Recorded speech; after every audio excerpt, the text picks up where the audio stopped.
Good morning, YouTube. Some say you need heavy weights to build muscle. Others swear by the high reps and the lighter loads. But what if I told you they may not be as different as you actually think?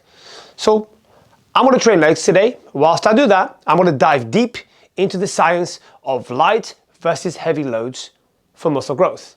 I'm going to debunk the myths and give you real-world takeaways for you to apply to your own training. Let's go. A lot of fitness people often claim that light weights build endurance, whilst heavy weights build strength and size. But research tells us a different story, guys.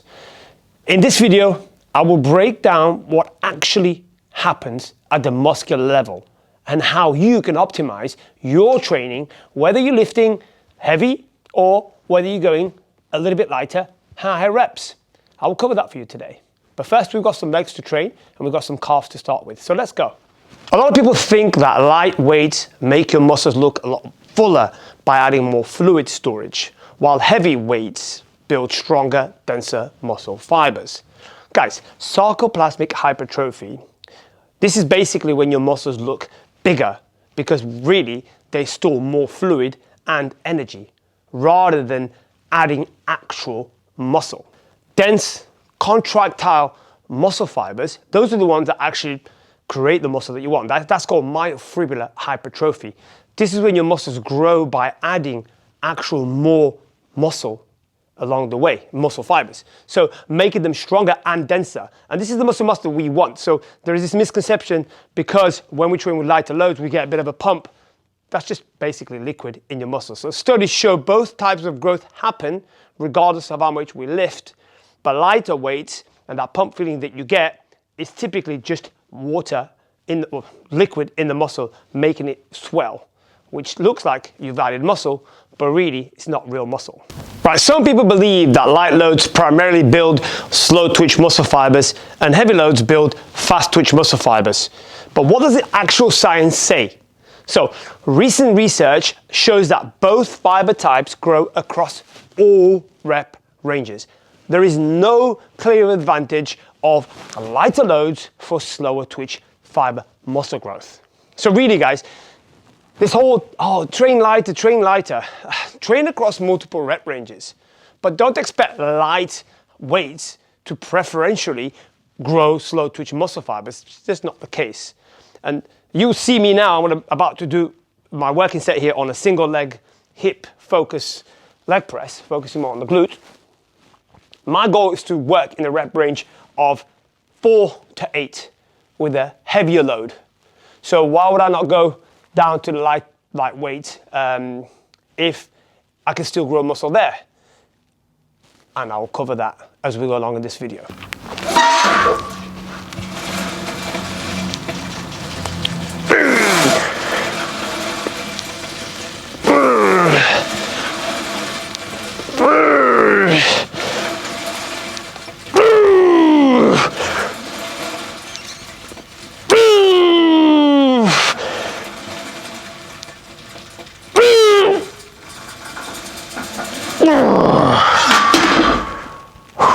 Why are people so focused on light weights? Why do they claim that light weights make your muscles look fuller?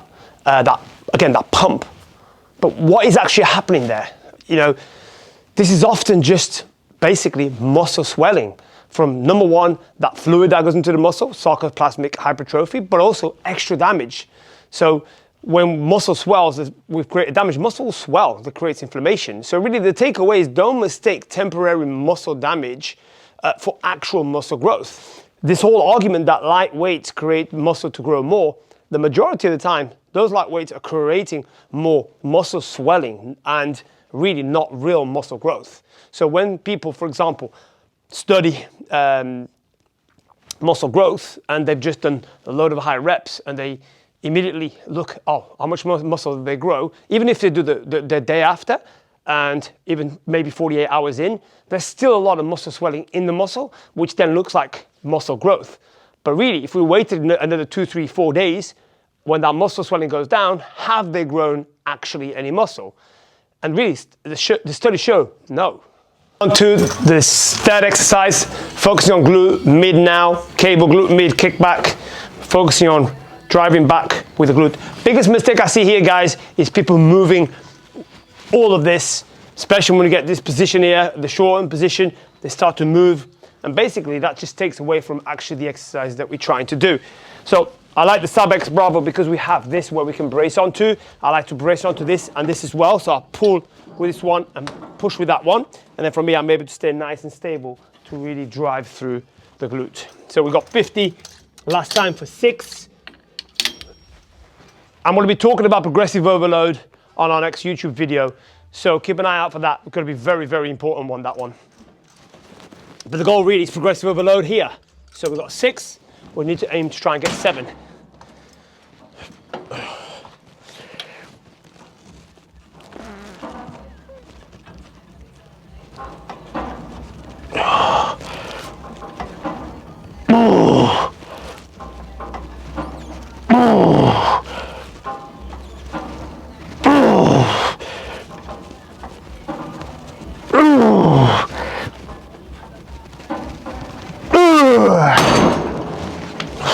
At the end of the day, guys, muscle growth isn't about light versus heavy. It's about effort. It's about mechanical loading. It's about that force-velocity relationship where when we're training, the weight is hard. And so the effort is so high that the movement becomes so slow unintentionally because you can't move it any faster. That's what really matters. And then training with that intensity to failure or near failure is what's going to create the muscle growth that you want. So all of these arguments that light loads is better than heavy loads, deep down, what it comes down to is working hard and making sure we train to failure or near failure. As I've said already in previous videos, take into consideration fatigue. Fatigue is the enemy when it comes to building muscle. Lighter loads, higher reps, create more central nervous fatigue. They can also sometimes create more muscle damage, which creates that muscle swelling, which makes you feel that you've grown muscle, but you haven't really. And when that fluid dissipates, the inflammation goes down, you don't have the muscle that you thought you did have. And so, honestly, for me, the best approach towards training, towards building muscle, is going to be to work in a moderate to heavy weight in a rep range of 4 to 8, going to failure or near failure. That's what I've done in the last few years. That's what I recommend every one of my clients does. And that's where I've seen the best results. But you can 100% train with lighter loads, and you can 100% grow muscle with lighter loads. Fatigue, remember that word. On to quads, one working set on here. We got 111 for 7 last week. I'm gonna go up to 113.3. I know it's a bit of an odd number, but it goes up in increments on the side here, which is like 2.3 kilos. As per usual, create a stable exercise where you're able to drive with the muscle that you're trying to work. So the belt here allows me to really sit on this seat without my bum lifting. I don't have to worry too much about grabbing those handles that hard.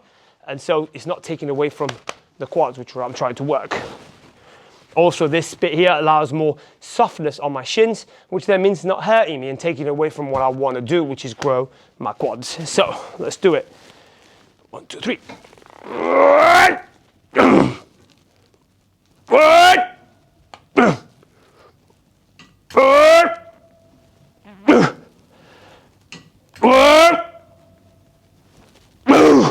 Come on. Hey. Whew. Happy with that. 5 reps. Again, talking about that rep range. You've seen there 5 reps, failure or near failure. I probably had 1 more rep there, but I talked about this in my last video, reps in reserve. Very important. Especially as you become more advanced, you don't want to be going to failure on everything because that creates a lot of more. Here comes that word again, fatigue. I'm gonna end with 2 more exercises, seated leg curl and then the adductor, and that's done leg session. So guys, tell me, do you prefer lighter weights, higher reps, or moderate to heavy weights and lower reps? And from today's video, Do you now slightly understand more about the rep ranges and light loads and heavy loads, muscle growth the most, and how will you apply that into your own training? I'd be really interested to know exactly what you would do on the back of this video. Would you change your rep range? If you're currently doing light loads with higher reps, would you consider going to moderate to heavier loads with lower reps? Let me know in comments. It'd be really interesting to know. Okay, I've gone heavier here. 145 last week for 7, 150 today. Try to see what happens there. Again, stability. I want to make sure I'm nice and stable in here. There's no gap in there, so I can really drive my knee into it. And I really want to make sure that this belt is tight so it doesn't shift me forward, because as I'm curling down, sometimes I want to arch my lower back and my bum will shift forward, taking away from what I'm trying to do. And then I use these to really push hard into them to try and drive down and stay as stable as possible.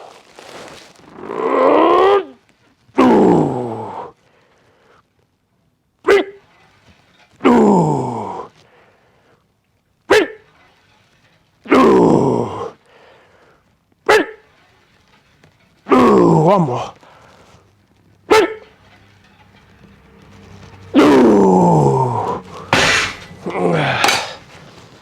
Good 5 on that. So thank you for watching, guys. Please, if you found this useful, subscribe, like, share, comment for the algorithm. And the next video, I want to talking about progressive overload. You guys have heard me touch on, I want to try and improve here, try and improve there. Progressive overload, I will be going a little bit more deeper into it on the next video. So we've got adductor next. I'm going to do one working set on there, and then we're done. Thanks for watching. See you on the next one.